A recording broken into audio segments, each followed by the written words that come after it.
to try and hide from us, so keep an eye out between those trees and bushes.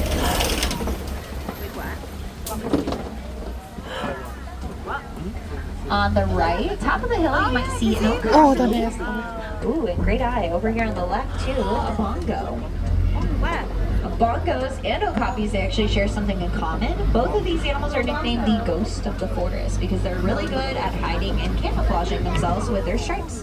I will say okapis are probably the best of the two, only because the very first okapi was not discovered until 1901. On the left in the center, you can see the tops of heads of greater kudu. Greater kudus have that tanner, beige colored coat, so they blend in with the trees. Also helps that they're the tallest forest antelope, so they reach heights up to 55 inches to their shoulder. Only males have horns on their head that can stretch up to 6 feet tall. On the right, you're going to see two black and white birds called saddlebill storks. There's one hiding by the bushes right here, and then another sitting in their nest. They're a little ducked down in there. These birds are actually very tall. They reach heights up to 5 feet when standing. They are typically found together in pairs because they're known to be maters for life. You can tell their gender apart based off eye color, so females have bright yellow eyes where males have dark brown. On the left, up against the rock wall, is a black rhino. Black rhinos look large, but they're actually on the smaller end of the rhino species. So they only reach weights up to 3,000 pounds, which yes, is still considered small in the rhino world. Besides their light weight, they're also gonna have a top upper lip that comes out in a pointed triangle shape. That triangle shape is gonna be used as a hook, so that way they can reach and consume their food a little bit better.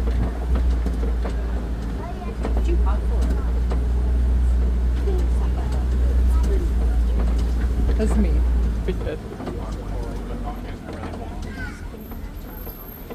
Looks like that's everyone for the forest. We'll travel out and now over to the Safi River.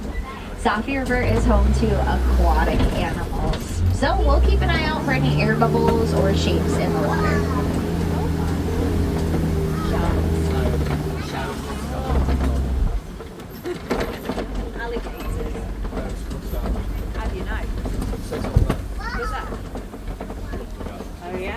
First animals on the right, those are pink-backed pelicans.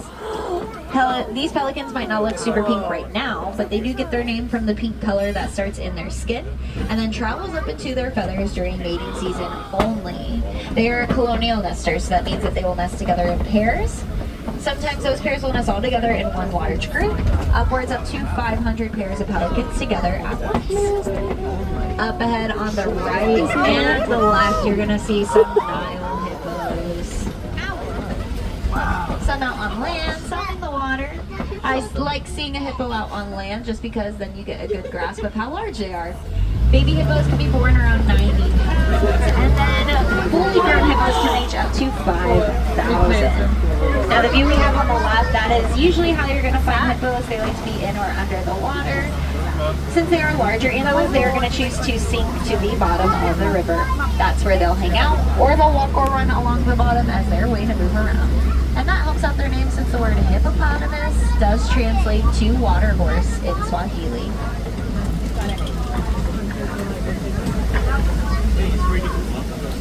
Over on the left, Nile crocodiles. Crocodiles can reach lengths up to 20 feet long and weigh up to 500 pounds. They do have super strong teeth to help them eat, but keep in mind, crocodiles only need to eat one full meal within an entire week. That one meal that they eat is going to equal to about half of their body weight, so they'll consume about 250 pounds of food per meal.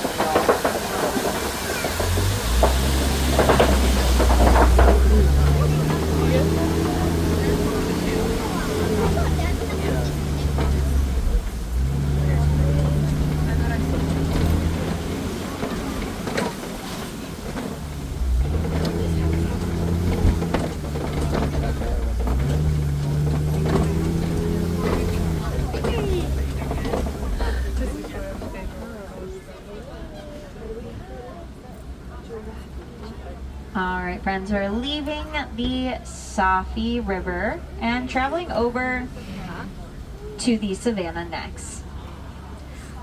The savannah is the largest part to the reserve, so it's home to so many different types of animals. It's also where we'll see a big change in scenery throughout the land. to lower grass, taller trees, and a lot more space to roam.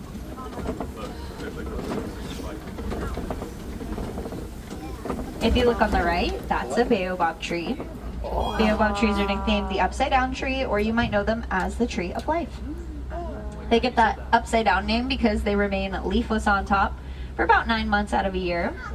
Always looks like the roots of the tree stick out on top. But again, they have the tree of life nickname, and that's because they're a water source of the reserve.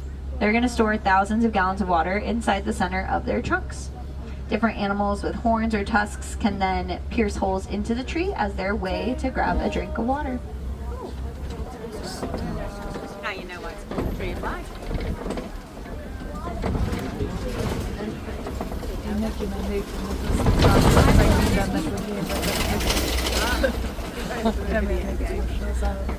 As we travel out here, definitely keep an eye out for more baobab trees. We can also try to spot some termite mounds.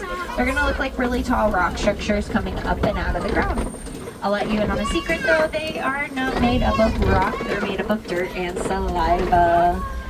But they can be just about as hard as concrete, so different animals will use them as scratching posts and outlook posts. Entering the savannah, first animals on the right, a couple of spots, that's a Maasai giraffe. Take a good look at their spots if you can. That's one way to tell what type of giraffe they are. So for Maasai giraffes, each spot has a rough and rigid edge to it. Looks kind of like a puzzle piece on them. These giraffes will have their own unique coat patterns to themselves, so it works like their own personal fingerprint. That's how we're able to tell them apart and how they can tell each other apart too. Up ahead on the right, in the center, those are wildebeest. Whenever you see one wildebeest, another's not too far away. They are typically together in very large groups. Their groups have the ability to reach up to 1.5 million wildebeest together in just one single spot. That does make them one of the most densely populated groups of mammals, right next to humans. Next animal lives over on the left, where the den is. Just to the right on the ground, you can see African painted dogs. These animals are one of the most successful hunters out in the wild. They're going to have an accuracy rate higher than lions, and that's because they're an extremely close-knit pack. They are going to rely on one another every day as their way to survive and work collaboratively in their hunting efforts. I will say oftentimes people confuse them for hyenas, but they actually have no relation to the hyena at all. So cute. So cute. Yeah, that. Up ahead on the left, you're going to see sable antelope and Ankole cattle. Sable antelope have the horns that stretch back and behind themselves. That's going to be a great tool for them to collect their food out in the savannah. They might push down trees or really tall bushes as their way to eat. And they'll use their horns as a way of self-defense, especially since they're one antelope that will never back down from a fight. For the Ankole cattle, they have really large horns that can stretch anywhere from 6 to 8 feet long, tip to tip.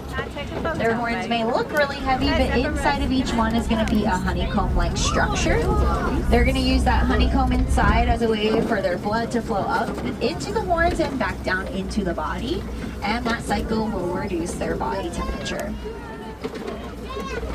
Some more Maasai giraffe, and up ahead on the left, some elands. Elands are the largest antelope out on the reserve. They are going to reach up to 6 feet tall to their shoulder blade and weigh up to 2,000 pounds. I will let you in on a secret that there's one male and one female eland out here. Males will always be a little bit bigger than the females, so try to tell them apart.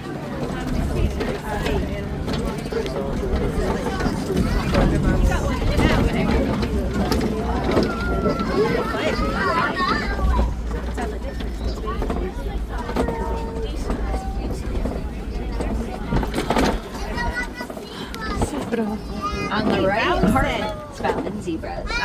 Zebras are really social animals. They are typically found together in groups called dazzles.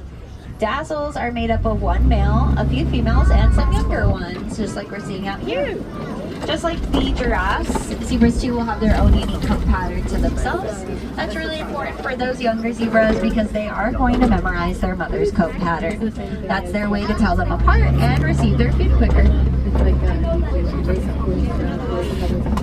On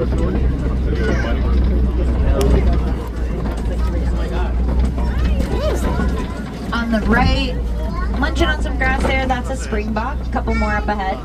Springbok are the smallest antelopes out in the reserve. They only stand up to 2 feet tall to their shoulder blade. Although small, they are very quick. They're amongst some of the top 10 fastest land animals in the entire world. So they are going to reach speeds of up to 50 miles per hour when running. In addition, springbok get their name from jumping pretty high. They're going to jump at about 6 feet tall into the air and 13 feet forward. That springing motion they do is called front gait.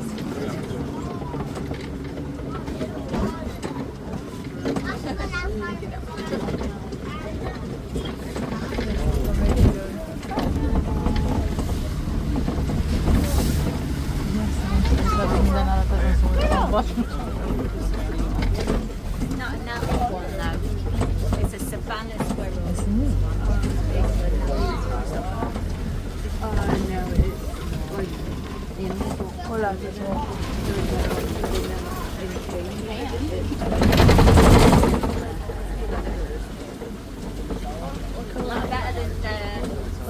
On the right, in between the trees there, you can see an African elephant. African elephants are some of the largest elephants you'll find in Africa, some in the entire world as well. And you can always tell that they're African elephants because of their ear shape. So it very loosely resembles the shape of Africa. Don't worry, there's one more opening in the trees here, so let's see if we can get a closer look at them.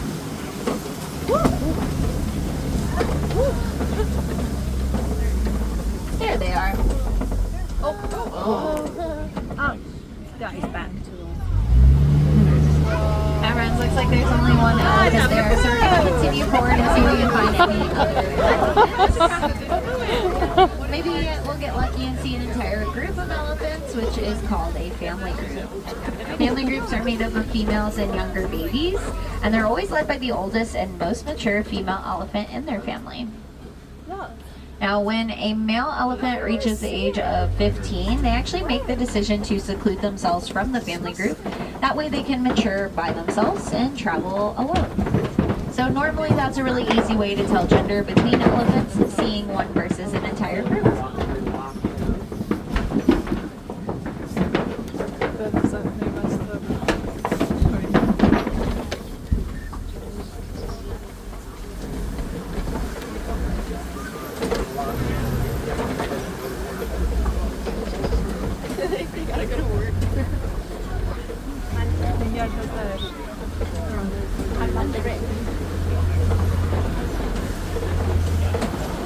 I'd like to see the cheetah in the line.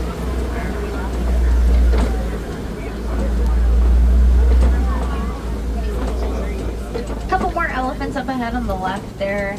As we pass by them, take a good look at the tops of their backs. You might notice that difference in color.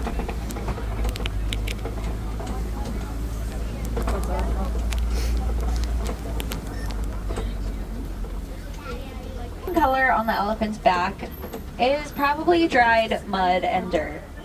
These elephants have really sensitive skin, so of course they're going to use different things within their environment to protect themselves. Most popular item is mud wallows. Elephants can roll around in mud. They can grab mud and dirt with their trunks and throw it on top of themselves. They use it just like we would a sunblock or a bug repellent. Another thing elephants can do to help cool down their skin is actually flap around their ears.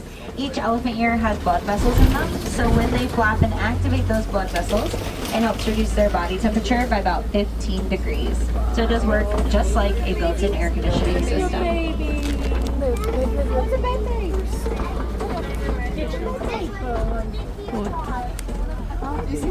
Ez ott középen, ott egyedül.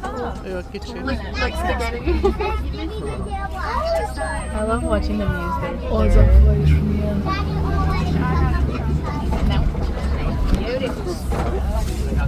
I know, I love watching them.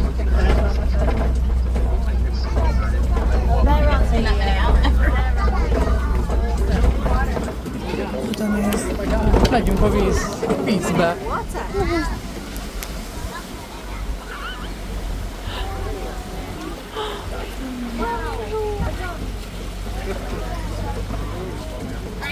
On the left, these are crater flamingos. Greater flamingos are the lightest pink out of the entire flamingo species. When you see a whole group of them, that's called a flamboyance because they're a bright, vibrant color. Keep in mind, flamingos don't start off pink. They're actually born at a light gray. Over time, they develop their pink from the brine shrimp that they eat, which is really small shrimp rich in beta carotene.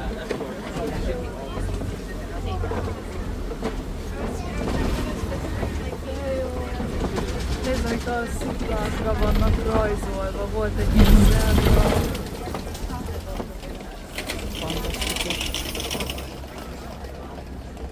Sister Lions. Megvolt a szám.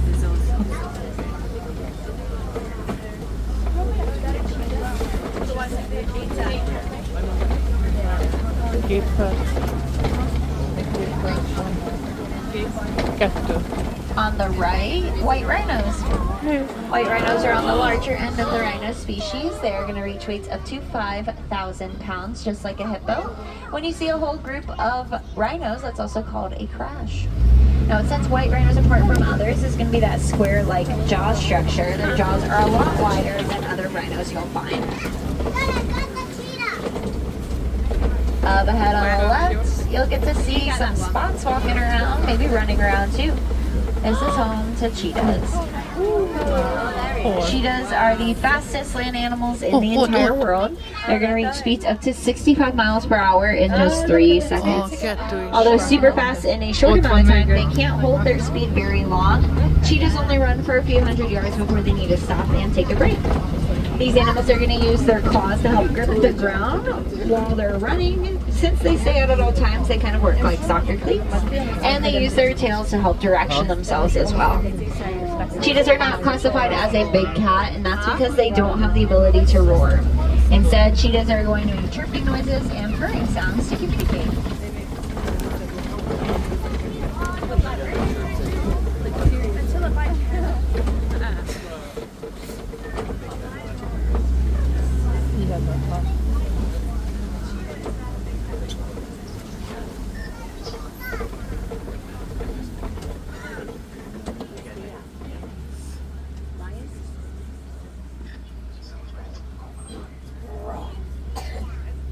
Kopi Rock.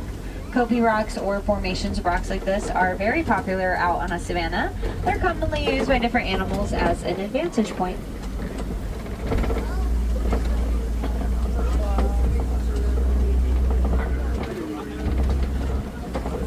Over on the right, you'll see ostrich and waterbuck. Waterbuck are the antelope. All the way in the back there, they have that white circle on their behind. That is a great way for them to find one another through really dense trees and thick bush. That's typically where they're hanging out when they're not near a body of water. Waterbuck do get their name from drinking a lot of water within one day, where most antelopes can go weeks or months without drinking any at all. Up ahead on the left, you might see some lions laying around. When you see a whole group of lions, that's called a pride. Within the pride, both males and females have really important roles. Males are in charge of protecting the territory, and the females are in charge of doing all the hunting. They're going to go out and gather the food for everyone. Not a surprise to see the lions asleep right now. They do need around 18 to 20 hours of sleep in one day. Megvan, felvettem, rá tudtam közelíteni. No, said it's cocked its head up. Ott is tudsz. On the right, you'll see the white rhino and waterbuck again, as well as the ostrich. Ostrich are the largest birds in the world. They're also the fastest land animal in the world on 2 legs. They're going to reach speeds up to 40 miles per hour. They use their wings to help direction themselves rather than flying. Getting closer to that ostrich, you can see that it had a light colored gray feather to themselves. That means that that one was a female. Males are going to have dark, almost black colored feathers. If you look on the right, you're going to see ostrich eggs. Their eggs are super large. Just to put it into perspective, a little over 24 chicken eggs equals to 1 ostrich egg.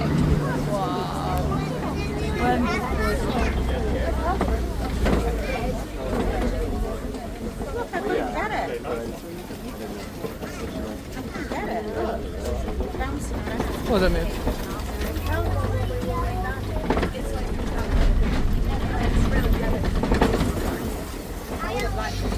Up next, we've made it to the Magadi Glen. Magadi Glen is home to our Warden's Post. And it's also home to some Nigerian dwarf goats. As you see, these goats, don't let them fool you. Almost all of them are grown to full adult size. They're really playful and social animals. Although small, they do have the ability to produce milk. Their milk is extremely nutritious and very sweet. Whenever I see the goats, friends, that reminds me that our adventure out here is coming to an end pretty soon. But don't worry if you enjoyed your time. There's so many ways to stay connected to the animals we saw. My favorite way to stay connected is by learning and talking about animals, so hopefully I was able to teach you something new today.